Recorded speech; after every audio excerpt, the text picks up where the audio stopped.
பிரிண்டட்ஸ் நேயர்களுக்கு வணக்கம். சினிமா வட்டாரத்துல இப்ப ரொம்ப பரபரப்பா பேசப்படுகிற ஒரு விஷயம் என்ன அப்படின்னு பாத்தீங்கன்னா, மத கஜ ராஜா படத்தோட ட்ரெய்லர் லான்ச் விழால நடிகர் விஷால் கலந்து கொண்டாரு. நடிகர் விஷாலுக்கு என்னதாங்க ஆச்சு உண்மையிலேயே அப்படின்னு சொல்லிட்டு ரொம்பவே பரபரப்பா பேசப்படுறாங்க. நிறைய பேர் நிறைய கருத்துக்கள் சொல்றாங்க. அவருக்கு வந்து மலேரியா ஜுரம், அவருக்கு வந்து குளிர் ஜுரம். அதனாலே வந்து என்ன பண்ணாரா, இந்த பட விழாவில் வந்து எப்படியாச்சும் கலந்துக்கணும்ப்பா அப்படின்ற ஒரு நல்ல நோக்கத்துக்காகவே அவர் இதெல்லாம் பார்க்காம, தன்னோட உடல்நிலை பார்க்காம என்ன பண்ணாரு, முன் வந்து இந்த விழாவில் கலந்து கொண்டாரு அப்படின்னு சொல்லிட்டு நிறைய பேர் என்ன பண்றாங்க, கருத்துக்கள் முன்வைக்கிறாங்க. குறிப்பா வந்து மத கஜராஜா படம் இருக்குல்ல, இது 2013 எடுத்து என்ன பண்ணாங்க, ரிலீஸ் பண்றதுக்கு வெயிட் பண்ணியிருந்தாங்க. ஆனா ஒரு சில பிரச்சனைகளால என்ன பண்ணாங்கன்னா, இந்த படம் வந்து ரிலீஸ் வந்து தள்ளி போச்சு. அது ரொம்ப வருஷமாவே தள்ளி போயிருச்சு. இப்போ இந்த வருஷம் பொங்கலுக்கு இந்த படத்தை வந்து என்ன பண்ண போறாங்க, ரிலீஸ் பண்ண போறாங்க. இது முன்னாடியே என்ன பண்ணாங்கன்னா, ட்ரெய்லர் லான்ச் என்ன பண்ணாங்க, ரிலீஸ் பண்ணாங்க. இந்த ட்ரெய்லர் லான்ச் ரொம்பவே வரவேற்பு பெற்றிருக்கு. இந்த படம் ரொம்ப சூப்பரா இருக்கும் அப்படின்ற மாதிரி நிறைய பேர் என்ன பண்றாங்க, கருத்துக்களை சொல்றாங்க.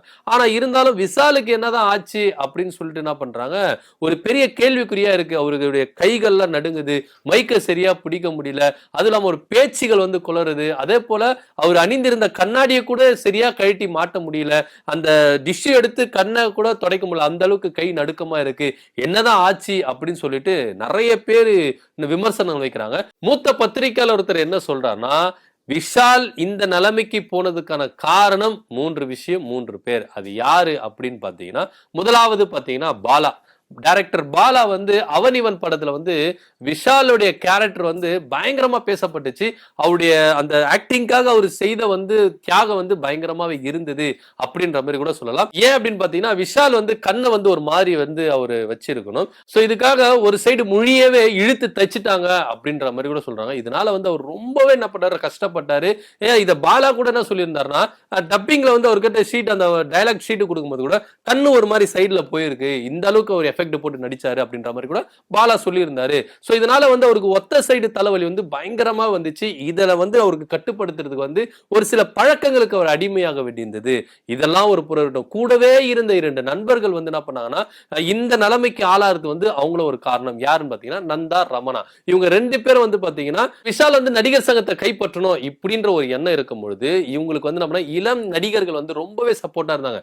அதுலயும் குறிப்பா நந்தா, ரமணா இவங்க வந்து பாத்தீங்கன்னா விஷால் கூடவே இருந்து அவர் எல்லா படத்துக்கும் சரி, எல்லா இதுவும் சரி நிறைய என்ன பண்ணாங்க, அவர் வந்து தூக்கி விட்டாங்க. அதுவும் இல்லாம இவங்க 2 பேரும் சேர்ந்து என்ன பண்ணாங்க, விஷால் வச்சு ஒரு படம் எடுத்தாங்க. அது ரொம்ப லாஸ் ஆயிருச்சு. சோ அதுல இருந்து மீள விடாம ரொம்ப மன உளைச்சல் இருந்தார் விஷால். குறிப்பா இவங்க 2 பேரும் வந்து என்ன பண்ணாங்கன்னா, விஷால விடவே இல்ல. வெளியே மற்ற நண்பர்கள் கிட்டயும் சரி, நெருங்கிய நண்பர்களும் சரி, இவரை வந்து பேச விடாம இவங்க 2 பேருமே அவர் ரொம்ப கட்டுப்பாட்டுல வச்சு நிறைய தீய பழக்கங்களுக்கு இவங்க ஆளாக்கிட்டாங்க அப்படின்ற மாதிரி கூட மூத்த பத்திரிகையாளர் வந்து சொல்லியிருக்காரு.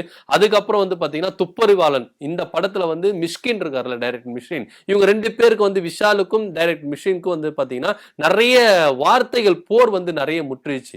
சோ இந்த விவகாரத்துல வந்து பாத்தீங்கன்னா நிறைய வந்து ஒரு மன உளைச்சலுக்கு ஆளாயிட்டாரு. விஷால் வந்து ரொம்ப மன உளைச்சலுக்கு ஆயிட்டாரு, ரொம்ப மனசு கஷ்டத்துக்கு போயிட்டாரு. சோ இதுல இருந்தெல்லாம் மீளணும்னா நிறைய வந்து குடிப்பழத்துக்கு ஆளாகிட்டாரு, தீய பழக்கங்களுக்கு ஆளாகிட்டாரு அப்படின்னு சொல்லிட்டு சொல்றாங்க. ஒரு படத்து ஷூட்டிங்ல கூட பாத்தீங்கன்னா அவர் வந்து 2 நாள் ரூம் விட்டு வெளியே வரவே இல்லையா. என்னடா ஆச்சு விஷாலுக்கு அப்படின்னு சொல்லிட்டு கதவு திறந்து பார்க்கும்போது அவர் தூங்கிட்டே இருந்தாரா, போதையில தூங்கிட்டே இருந்தாரா. அந்த அளவுக்கு வந்து ரொம்ப அடிமையாயிட்டாரு. சோ இந்த தீய பழக்கங்கள், இந்த கெட்ட பழக்கங்கள் தான் விஷாலு இந்த நிலைமைக்கு ஆளாகிறதுக்கு காரணம். இதுக்கு இவங்க பேரு இவங்க எல்லாம் வந்து என்ன பண்ணிருக்காங்க, முக்கியமா காரணமா இருந்திருக்காங்க அப்படின்னு சொல்லிட்டு மூத்த பத்திரிகையாளர் அந்தணன் என்ன பண்ணிருக்காரு, சொல்லியிருக்காரு. உண்மையிலேயே அவர் சொல்ற விஷயங்களை கொஞ்சம் யோசிக்க வேண்டிய விஷயமா தான் இருக்கு. ஆனா இருந்தாலும் விஷால் இந்த நிலைமைக்கு ஆளாந்து வந்து ரொம்பவே கஷ்டமா இருக்கு. ஏன் அப்படின்னு பாத்தீங்கன்னா, கம்பீரமா நடிச்சிருந்தாரு விஷால். அவர் வந்து ஸ்டேஜ்லயும் சரி, சினிமாலயும் சரி வந்து நின்னா ஜெய்ஜாண்டிக்கா நிப்பாரு. ஆள் வந்து ஹைட் அண்ட் வெயிட்டமா வந்து ஜெய்ஜாண்டிக்கா நிப்பாரு. அப்படி இருந்த விஷால் இப்போ இந்த நிலைமைக்கு ஆளாயிட்டாரு. ஒரு மைக்க கூட அவரால் தூக்கி பிடிக்க முடியல. அதுவும் இல்லாம தன்னுடைய அணிந்திருந்த கண்ணாடியை கூட கழட்டி அவரால் மாட்ட முடியல. பேச்சுகள் வந்து குளறுது. சோ இந்த அளவுக்கு வந்து ரொம்ப கஷ்டமாயிட்டாரு. கண்ணெல்லாம் பாத்தீங்கன்னா அந்த அளவுக்கு சிகப்பா இருக்கு. சோ ரொம்பவே கஷ்டப்பட்டு தான் இந்த விழால வந்து கலந்துகிட்டு இருக்காரு அப்படின்னு சொல்லிட்டு நிறைய பேர் சொல்றாங்க. ஆனா இருந்தாலும் நிறைய பேர் என்ன சொல்றாங்க, அவருக்கு வந்து மலேரியா ஜுரங்க, அதனாலதாங்க இந்த படம் வந்து 2013 ரிலீஸ் ஆக வேண்டியது. ஆனா இந்த படம் நிறைய போராட்டங்கள், நிறைய பிரச்சனைகளை சந்திச்சு இப்போ இந்த படத்துக்கு ஒரு விடிவு காலம் வந்திருக்கு. இந்த படத்தை வந்து என்ன பண்ண போறாங்க, ரிலீஸ் பண்ண போறாங்க அப்படின்ற ஒரு நல்ல செய்தியை வந்து விஷால் கிட்ட சொல்லும் போது, பரவாயில்ல, நான் எவ்வளவு கஷ்டத்துல இருந்தாலும், நான் எவ்வளவு உடல்நிலை சரியில்லாம இருந்தாலும் இந்த படத்துக்காக என்னுடைய எஃபெக்ட் நிறைய இருந்திருக்கு, இது வந்து என்னுடைய ட்ரீம் அப்படின்ற மாதிரி சொல்லலாம், அந்த படத்துக்காக நான் வரேன், என்னோட உடம்பு நிலை பரவாயில்ல, எனக்கு ஜுரமா இருந்தாலும் சரி, காய்ச்சலா இருந்தாலும் சரி, குளிரா இருந்தாலும் சரி, பரவாயில்ல, நான் வந்து கலந்துக்கிறேன் அப்படின்னு சொல்லிட்டு அவர் அவ்வளவு ஆர்வத்தோட வந்து கலந்துட்டு இருக்காரு அப்படின்ற மாதிரி கூட சொல்றாங்க. ஆனா ரெண்டுமே வந்து பாத்தீங்கன்னா ஏற்றுக்கக்கூடிய ஒரு விஷயமா தான் இருக்கு. நண்பர்களால தீய பழக்கத்தினால அடிமையாகி இந்த அளவுக்கு விஷால் வந்து நிக்கிறாரா, இது உண்மையா, இல்ல உண்மையிலே அவருக்கு வந்து உடம்பு நிலை சரியில்லையா அப்படின்றது வந்து ரொம்ப குழப்பமா இருக்கு. சோ இந்த குழப்பத்தின் மத்தியிலும் இந்த கஷ்டங்கள் மத்தியிலும் நடிகர் விஷால் இந்த படத்துக்காக வந்து இந்த படத்தை ப்ரொமோஷன் செஞ்சு கொடுத்திருக்கிறது வந்து ரொம்பவே பாராட்டுக்குரியதான். சோ இத பத்தி நீங்க என்ன நினைக்கிறீங்க அப்படின்றத கீழே கமெண்ட் பண்ணுங்க. நன்றி, வணக்கம்.